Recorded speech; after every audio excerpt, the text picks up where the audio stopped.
Yo, what's up guys, it's Talon, and today we're going to be talking about patch 6.2H, so we're just going to go right into it. So starting off is Swain's rework, which I think comes out on the, September 25th it comes out. So a few different things happen. Basically now his passive will now still scale with percent HP, but less percent HP or percent max HP, and then more AP, so essentially just more ability power scaling. So going to make AP Swain a bit better compared to building like tank on him. And then his second ability, the explosion timer after you throw it, basically is slightly longer, I think is what that means. And then like the weird thing or the big thing is his ultimate. So now you can just click his ultimate whenever you want, basically, instead of it having a normal cooldown. You just click it, and then the cooldown between using two of them is 6 seconds. So like you click it, you have to wait 6 seconds, so it's basically no cooldown for the most part.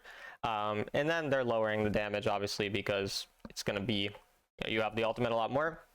I don't really know how I feel about this. Like, I feel like I'm gonna have to see it in action. I don't think it actually changes like this champion too much. I mean, being able to ult more frequently, sure, but you're gonna usually have your ult for most fights anyway, so I guess like I don't think it's that big of a change, but honestly it's something we'll definitely have to wait longer until we really see how that plays out overall.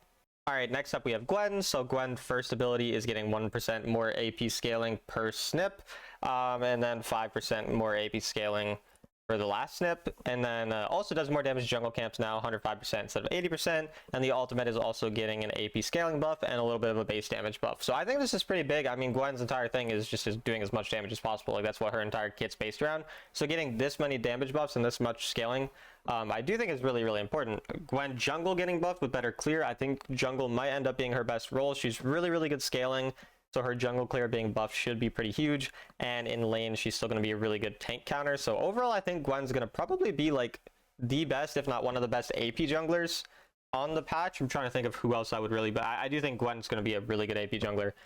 So overall, if you're looking for a new champion to play or you're already a Gwen main, I'm sure you're going to be very happy with Gwen.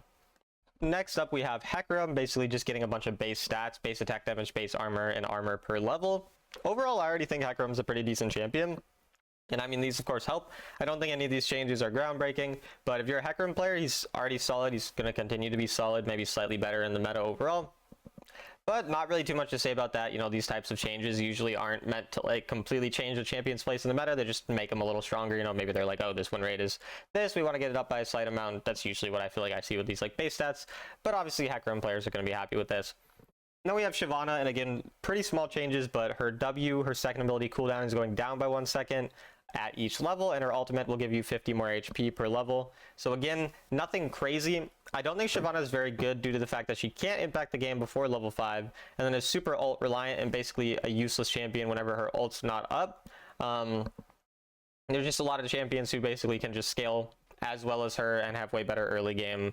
And it's also, you know, even though she does scale well, it feels like it takes forever to actually get online, and it's very easy to still just end up dying and not really doing a whole lot in fights. So I don't think this champion is very strong. I think the buff makes sense, but I don't think the buff changes a whole lot overall. Alright, then we have Ryze. So Ryze getting some base armor and armor per level. His second ability cooldown is going down from level 2 onwards, especially going down later on in the game, so especially buffing the late game cooldown on the second ability, or once it's leveled up anyways. And then the ultimate cooldown is going down by 5 seconds at each level. Ryze I already think is pretty good. I mean, he's a good pushing and roaming champion. Like, he's decent in lane, can impact the game outside of lane, scales pretty well. So getting tankier and having lower cooldowns is nice. Again, I don't think this is anything that changes his place in the meta. Still think he's strong. He's been strong. It's not going to be broken all of a sudden. And that's what a lot of these nerfs are, and really a lot of times what we see with patches. People overreact to patches. Reality is these things are not going to be felt. These changes are not going to be felt in the majority of games. But again, Ryze, definitely a strong champion, especially for people who like playing more of the roaming playstyle. And then we have Tristana. And I do think Tristana's damage buff is decent here. So she is getting a base health buff of 30, which can help her survive the early game and whatnot. She definitely struggles the most in the early game before she's able to get the range upgraded. And then her third ability, which is kind of where her main damage comes from, is getting a lot more AD scaling, or not a lot more, 10% more anyway. But I think this is decent. You know, the champion is based around essentially bursting people down with this ability. So the thing is, like, when they change things that are core to a champion, like a champion who's purely based around damage, when that champion gets more damage, like Gwen buff, like this Tristana buff, it can be seen as a lot more effective compared to, again, like Ryze, where Ryze getting a slight cooldown reduction, like it's decent, but doesn't do as much. So I think Tristana is still not that strong just because her range in the early game means that you'd just rather play a stronger early game champion that can scale as well as her. But I mean, for Tristana players, this is nice. Tristana's my favorite ADC in the game, so I always like seeing her get buffed. But again, I don't think this does a whole lot. I think this should be slightly stronger. If you have a Lulu or Emilio or something, like especially Tristana Emilio, that's going to be pretty broken, but that's going to be about it. And then for Ezreal, we have his Mystic Shot, which is his first ability, I believe. Yeah, his first ability getting some AD scaling. And then his second ability getting a lower cooldown. Ezreal's already really good. Like, he's a solid champion. He's good in lane, good lane bully, and still can scale, especially into, like, you know, squishier to mid-health comps really well. So if you're an Ezreal player looking to play him, especially with, you know, a poke on your team, for example, or with a Braum Ezreal's an extremely strong laner right now. Definitely a good thing to look into. And then we have Seraphine, so her high note, which I forget which ability that is, so I will be checking in my game. I don't know the names of all the abilities, but yeah, the high note is her first ability getting more AP scaling, and then surround sound which is her shield, getting a lower cooldown, and then getting better AP scaling as well. So basically AP Seraphine becoming better, and support Seraphine is really the better build right now, so it makes sense that they're kind of buffing AP. Maybe trying out some, you know, more AP build might be decent, but obviously the support items have AP as well, so you still will get some scaling from that. I mean, Seraphine I think is already good. Like, I think Seraphine is a really good support champion right now. Like, at least a decent one for solo queue. You know, she's kind of like the Nami, Seraphine, these Karma, these types of champions can carry solo queue a bit more, even though they're enchanters. And most enchanters obviously have a much harder time carrying in solo queue, so I think that's nice. AP Seraphine in mid lane might be a bit better now. Again, I don't necessarily think it's optimal, but it's not bad if that's the type of playstyle you like. Then going on to Blitzcrank, so his base stats are getting nerfed. So he's actually one of, like, I think the only champion in this patch that gets nerfed. Yeah, he is the only champ that gets nerfed in this patch, which is kind of funny. But his base armor going lower, and then his second ability costing more mana, and the bonus movement speed is getting lowered and decays over time to less compared to the 25%. So pretty decent nerf, because the movement speed is definitely like one of the big things that allows him to pretty easily catch people out. Obviously cost more mana as well, and being a lot squishier. I'm kind of surprised. I guess he's performing a lot better than I thought, maybe because enchanters are quite strong and Blitzcrank is really good into enchanters. But this nerf, yeah, I don't really recommend playing Blitzcrank unless you're a really good Blitzcrank player, or you're duo queue with someone playing an aggressive champion that you really, you know, combos really well with them. But yeah, I don't think Blitzcrank is that great right now because of these nerfs, and I already don't think he was the best. Then we have some item changes. So Force of Nature's magic resist is going up by 5. Dead Man's Plate getting more health and more armor. So like the Force of Nature change is kind of small, 5 MR. But Dead Man's Plate, 100 more health and 20 more armor. Like, to me, that's pretty crazy. I mean, this item is pretty much never built. I think now champions like Darius are always going to want to go at Darius. Already sometimes goes at like third item. Going dead on Darius like every game. Champions like Alistar, you can build it on other tanks like Leona if you want on Thresh, Nautilus, whoever. But pretty much tanks, you know, I think tanks get buffed a lot by these changes. Force of Nature, Dead Man's Plate already, you know, or Force of Nature already a good item. Dead Man's Plate, pretty good now with these stats for sure. Then the Crushing Blow, so the target movement speed slowed by now 75%. Instead of 50% as well. So that's like overall, again, Dead Man's Plate, very, very strong. I would say right now, definitely an item I think we're going to see a lot of tanks build a lot more frequently. Then for Warmogs, now if you haven't taken damage within, instead of 6 seconds, now it's 5 seconds, the health restore triggers. So slight buff to that. Again, I don't really think that does anything. I mean, an extra second of the healing, for the healing to start on Warmogs, I think that pretty much does nothing. Like, I don't see any purpose in this change. I mean, I guess every once in a while it might matter. I really don't think it matters though.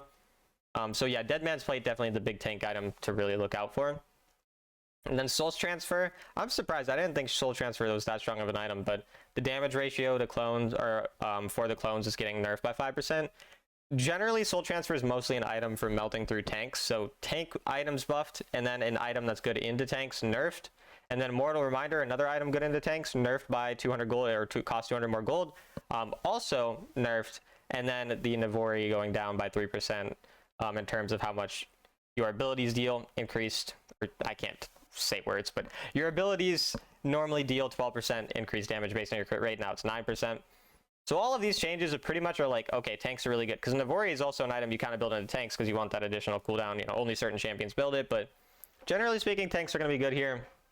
Some crit champions, like for example, Lucian likes Navori, Xayah likes Navori, Tristana likes Navori, and then a lot of champs, if they're into tanks, just go the Shadow or the Soul Transfer. So overall, I don't think this like changes the ADC meta as a whole, but it does mean that, you know, tanks are going to do a bit better overall into ADCs and whatnot. And then Repulsor was kind of taking over the meta. Pretty much every champion, or at least a lot of champions, were building Repulsor after the changes, and so the cooldown's going up by 20 seconds and the stun duration going down by 0.5. So this is a pretty big change. I don't think it's going to be that strong anymore. I think mostly champions like Katarina and other assassins are going to be the only ones who really build it anymore. But we'll see if I'm wrong. I'm wrong a lot, so you never really know. And then finally, they're changing the turrets. So now the outer turrets are basically going to be harder to kill when they get lower. So like the lower or the higher plates have more resistances compared to before. As we can see, the first two plates are the same resist, but the third one, 10 more armor and magic resist. Then the fourth plate is going to be 30 more. And well, they are keeping the fifth one as the same. So the kind of second and or the third and fourth plate are a lot harder to kill. And then when they don't have plating, they're also getting some more armor and magic resist. So in general, the outer turrets are a lot harder to kill, which is good because generally they were just dying way too quickly and way too many turrets being killed at like 3-4 minutes. So I like this change. And then we have the inner turrets also getting more armor and magic resist, but the inhibitor turrets are getting less overall. So pretty much turrets are tankier except for inhibitors. Again, I think this is a good change because they do die a bit too quickly. So that's overall it for the patch. I do like this patch overall, at least in terms of, well, I guess I like a lot of the item changes and like the turret change. Like I like all these, right? But the champion changes, you know, I wouldn't personally probably make a lot of these choices, but I don't think they're like awful. I mean, I'm not looking at most of these things and thinking, oh my god, what the heck did they do? But they're not necessarily the things I would have done, but obviously they have access to stats and whatever that I don't. So overall, I don't think it's a bad patch at all. You know, if I'm rating it, I rate it like a B. I think it's decent, but hope you guys enjoyed the video. Hope you guys enjoy the new patch, which does come out, I think like tomorrow. Well, it would already be out actually by the time you see this video. And I'll see you guys in the next one.